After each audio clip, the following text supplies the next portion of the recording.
All right, get ready because today we're going deep, really deep into the power of self-discipline.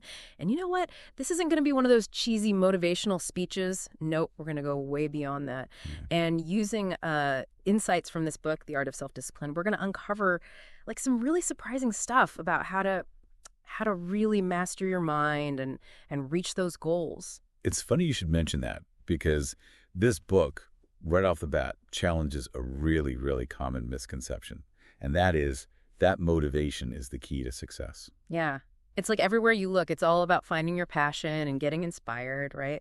Chasing that like elusive feeling of motivation. Yeah. But honestly, how often does that initial excitement actually last? Honestly, Mhm. it doesn't. Not usually. Yeah. More often than not, it just fizzles out. Yeah. And that's where self-discipline comes in. If you think about it, motivation is like a spark, right? It's that initial burst of energy that gets you going. Yeah. But self-discipline is different. It's the fuel that keeps you moving forward, even when the spark is, long gone. Okay. So you're saying that if you rely only on motivation, it's like, like building a house on sand? Yeah, exactly. Because motivation, well, it can be pretty fickle. It comes and goes. But discipline is that solid bedrock that you need. It gives you stability, consistency. It's what helps you stick to your goals, even when, every part of you just wants to hit that snooze button, or binge watch your favorite show. Yeah. Okay. I'm starting to see the difference here. But why is self-discipline so much more powerful in the long run? Like what actual benefits do you get from it? Well, let's see. For one, it builds resilience. Think about a time you achieved something really difficult.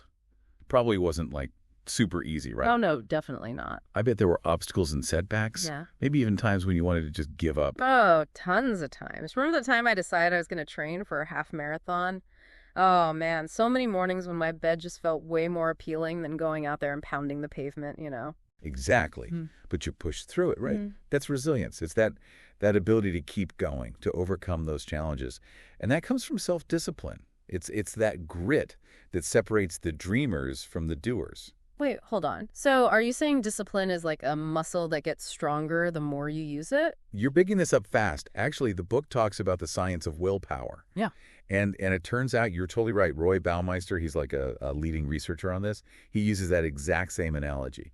He says willpower, that ability to resist temptation and make the tough choices, that works like a muscle. You can make it stronger by practicing, but you can also, tire it out if you use it too much. Okay, this is where it's getting really interesting. So if willpower is the muscle, then self-discipline is like how you train it? Precisely. Self-discipline is about building those habits and strategies that help you, conserve your willpower and make it easier to stay on track. This is starting to feel a lot less vague and a lot more like something I can actually do. So how do we start? How do we build this self-discipline muscle? Where do we even begin? Well, one thing this book does really well is debunking a lot of the myths about self-discipline. So, one of the biggest misconceptions is that being disciplined means being hard on yourself. Ooh, I've totally been there. Depriving myself of everything, pushing myself to the point of burnout, all in the name of discipline. It's exhausting and honestly not really sustainable. Yeah, it's a common mistake. Yeah. But the book reframes that idea beautifully. True self-discipline isn't about punishment. It's about self-respect. Making choices that line up with your values, your goals, choices that your future self will actually thank you for. Okay, now that makes way more sense. So it's not about forcing yourself into some rigid, walks. It's about making conscious choices that are good for you, that support your well-being. Exactly. It's about finding a balance that you can actually stick with. Another myth the book tackles is this idea that some people are just born disciplined. Ugh, I hate that one. Some of us are just doomed to a life of procrastination and chaos, right? Right. Like it's in your genes or something, not something you can actually change. But this book, it makes it clear that self-discipline, it's like anything else you learn, like learning a new language or playing an instrument. You can develop it, you just got to practice. Okay, that's actually kind of a relief. So even if I haven't been the most disciplined person in the past, I can still learn to get better. Absolutely. It's not about being perfect, it's about consistent effort. Finding the strategies that actually work for you. And this is another big one. The book really dispels this myth that a disciplined life is boring. No fun, no spontaneity. You mean the old all work and no play stereotype? Exactly. The book argues that actually discipline can actually make you enjoy life more because it brings this sense of balance and control. When you're disciplined, you're not constantly stressed out about unfinished stuff Hmm. or those impulsive decisions that always seem to backfire. Instead, you feel free, empowered, because you're the one in control of your life. Right. It's like having that solid foundation that allows you to, build a life that's both meaningful and fun. Exactly. It's not about deprivation. It's about building a life that truly reflects what you value, what you want. Okay, so we've busted some myths and we've established that self-discipline, it's really important for a good life. So let's get practical. What are some actual strategies from this book that we can start using like today, to boost our own self-discipline? Well, the book's packed with advice, that's for sure. But let's start with one of my favorites, this concept of microdiscipline. Microdiscipline. Okay, now I'm really intrigued. What's that all about? Well, the idea is instead of trying to change your whole life all at once, Okay. which can feel overwhelming, you focus on tiny wins to get the ball rolling.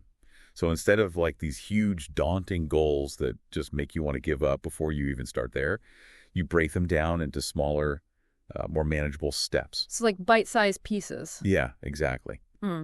It's about building a foundation of small wins that then kind of create this ripple effect. Right. The book has some good examples in it, like making your bed every morning or drinking a glass of water as soon as you wake up. See, now those are things I can actually do. But how do those like little things actually translate to more self-discipline overall? Well, think about it. Hmm? Every time you make your bed, you're basically reinforcing a tiny little act of discipline. You're training your brain to connect discipline with a feeling of accomplishment. And that feeling, even if it's small, it motivates you to keep going. It motivates you to take on those bigger challenges. So it's like those small wins are little deposits into our self-discipline bank account. That's a great way to put it. And as that account grows, so does your confidence. You start to believe that you can actually tackle those bigger goals. Now, another thing the book really stresses is the importance of your environment, like how your surroundings can actually help you or hurt you when it comes to self-discipline. So like external factors that can either help or sabotage our efforts. Exactly. It's all about being aware of your environment and making choices that create a space that supports your goals. This reminds me of that time I tried to cut back on sugar. I was so determined, but I kept this jar of cookies on the counter. And every time I walked by, it was like this epic battle of willpower. Uh-huh. I can imagine. And, well, the cookies usually won. Yeah, that's a perfect example of how your environment can totally sabotage your best intentions. Okay.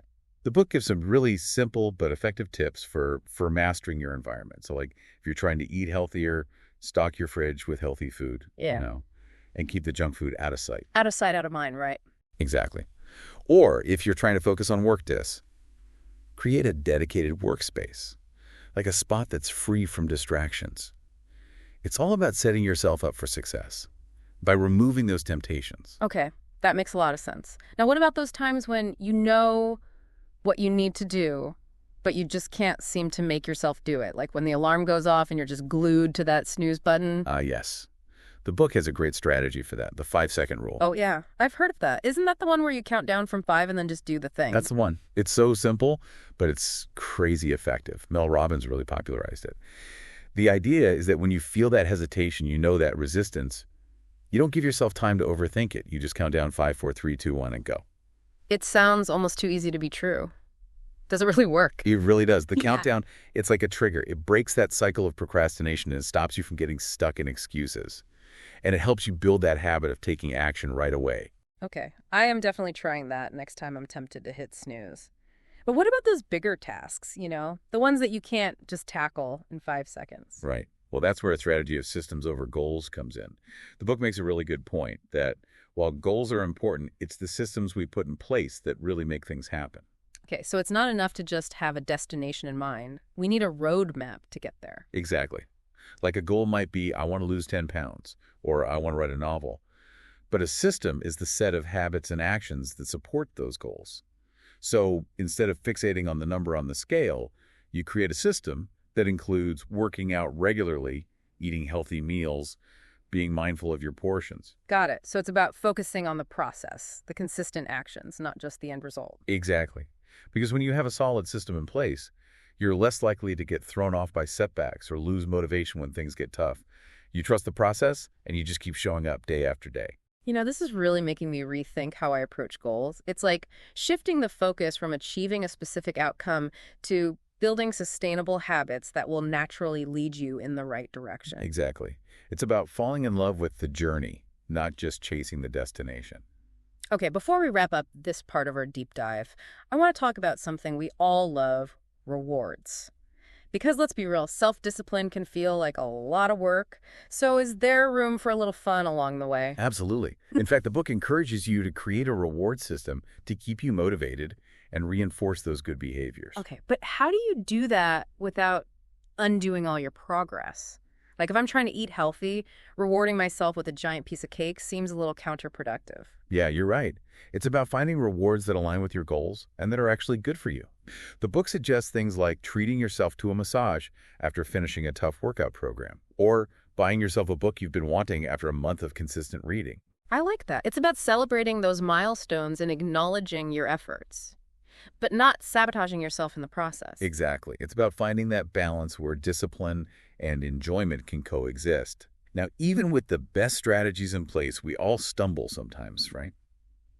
So let's talk about some common pitfalls that can derail our efforts when it comes to building self-discipline. Oh, yeah. Let's hear them. Because I have a feeling I've fallen into a few of these traps myself. Haha. Well, the first one is a biggie, relying too much on willpower. Ah, I knew it. We talked about willpower being like a muscle, but even muscles get tired, right? Exactly. Willpower is a finite resource. That's why the book really emphasizes habits and routines. When you automate good decisions, you're taking the pressure off your willpower, which makes it easier to stay consistent even when you're tired or stressed. So it's like setting your good habits on autopilot so you can save your willpower for the tougher choices. Exactly. It's about being strategic with those willpower reserves. Now, another pitfall, and this one might surprise you, is the pursuit of perfection. Ooh, I can relate to that one. I tend to be a bit of a perfectionist myself, and I've noticed it can actually hold me back. Yeah, it's a common trap. The book explains that striving for perfection can actually lead to procrastination and self-criticism. Because when you set these unrealistically high standards for yourself, it's so easy to just give up when you inevitably make a mistake. It's like that all or nothing thinking, Yeah. like I messed up, so I might as well quit. Exactly. The book encourages you to shift your mindset to embrace progress over perfection. It's about acknowledging that slip-ups are going to happen. It's part of the process. And focusing on the overall trend of improvement, not getting bogged down in every tiny little imperfection. So it's about being kind to ourselves and realizing that growth is a journey, not a destination. Absolutely. And the last pitfall is neglecting to track your progress. So like out of sight, out of mind. Exactly. The book highlights how important it is to monitor your journey, whether you use a journal, an app, or just a simple calendar. It's about holding yourself accountable and celebrating those small wins along the way, right? Precisely. When you track your progress, it keeps you motivated, helps you see patterns, and it lets you adjust your strategies if you need to. It takes this abstract idea of self-discipline and makes it concrete, measurable. Thinking about all these strategies and pitfalls, I'm starting to see self-discipline in a totally new light. It's not about being this rigid, self-punishing robot. It's about making conscious choices that are in line with your values and goals. And it's about finding an approach that you can actually stick with that lets you enjoy the journey. That's a great way to put it. And speaking of a new perspective, the book has this really cool reframe of self-discipline that really hit home for me. Oh, I'm all ears. What is it? Well, it suggests that we shift our perspective from seeing discipline as this harsh, restrictive force to recognizing it as a form of self-love. Whoa, okay, that's powerful. Self-discipline is self-love. It's like you're taking care of yourself, showing yourself respect by making those choices that support your well-being and your dreams, Exactly. When you practice self-discipline, you're basically saying, hey, I value myself enough to make choices that actually align with my aspirations. It's about honoring your commitments to yourself and investing in your future self. It's funny, we started this whole deep dive by contrasting self-discipline with motivation, but now I'm thinking maybe they're not so different after all. Like when you see discipline as an act of self-love, it becomes its own kind of motivation, doesn't it? That's a great point. It's like that intrinsic motivation that comes from wanting to be the best version of yourself. When you truly care about yourself and your goals, the discipline to achieve them it flows more naturally. Yeah. It becomes less about forcing yourself and more about making those choices that you really want deep down. Exactly. And that brings us to one of the most powerful takeaways from the book, I think. And it's this idea that the most successful people, they aren't necessarily the most talented people. they're often the most disciplined. So talent's not enough. It's the commitment, the perseverance, the day in and day out discipline that really makes the difference. Yeah, absolutely. It's a good reminder that success, a lot of times, it's about showing up consistently, even when you don't feel like it. It's about all those small, disciplined actions, adding up over time and leading to those extraordinary results. This is really inspiring, It means we all have the potential to achieve great things, no matter what our natural talents are or where we're starting from. Yeah, that's the thing about self-discipline. It's a skill anyone can develop. Anyone who's willing to put in the work. I love that idea. It's like that quote, the difference between ordinary and extraordinary is that little extra. And a lot of times that little extra is self-discipline, isn't it? Beautifully said. It's about pushing yourself just a little bit further, staying committed even when it's hard, and trusting that all those small acts of discipline will eventually lead to something amazing. Thinking back on all this, there's one thing that we haven't really touched on. It wasn't in the book, but it's been on my mind. Oh, okay. I'm curious. Well, we've been talking about self-discipline as this individual thing, right? This inner battle to overcome our bad habits. But what if we looked at it from a bigger perspective? How does our self-discipline affect the people around us? That's a really interesting thought. Yeah, think about it. When we're disciplined, we're more reliable, more accountable, more capable of showing up for the people in our lives. That's true. Yeah, our self-discipline can definitely have a ripple effect. It can inspire the people around us to up their game too. Exactly. It's like we're setting an example, showing them that it is possible to reach your goals, to keep your promises, to live a life that reflects your values. Right. And that can be really powerful, especially for people who might be, struggling with their own self-discipline. Yeah, absolutely. Imagine if we all started seeing our self-discipline as not just a personal thing, but as a way to contribute to something bigger. Wow. Yeah. Like we're all connected, and our individual choices, they can either, lift everyone up or bring everyone down. Exactly. It's like our self-discipline becomes a form of service, a way to help create a more disciplined, more responsible, more thriving society. I love that. It's a great reminder that our actions, they really do have an impact that goes way beyond just ourselves. So the next time you're tempted to hit snooze or skip that workout, remember your self-discipline, it's not just about you, it's about the people you love, the community you're a part of, the world you want to live in. Yeah. It's about understanding that your choices, they have the power to inspire, to uplift, to empower others. And that's a pretty amazing thought, isn't it? So as we wrap up this deep dive into self-discipline, I want to leave you with one final question to think about. If self-discipline is really a form of self-love, what's one small act of discipline that you can do today to show yourself that love? It could be anything, really. Making your bed, going for a walk, finally starting that project you've been putting off. The point is to make a choice, a conscious choice that supports your well-being and your goals. And to do it with kindness, with compassion for yourself, because every act of self-discipline, no matter how small, it's a step towards creating a life that you love. That's a beautiful way to put it. It's a reminder that self-discipline isn't the enemy. It's a path to freedom, to joy, to a life that's filled with purpose and meaning. That's it for this deep dive, everyone. We hope you enjoyed this exploration of self-discipline and that you feel inspired to cultivate this amazing power within yourselves. Remember, it's a journey, not a destination. Be kind to yourselves, celebrate those small wins, and just keep moving forward, one discipline choice at a time,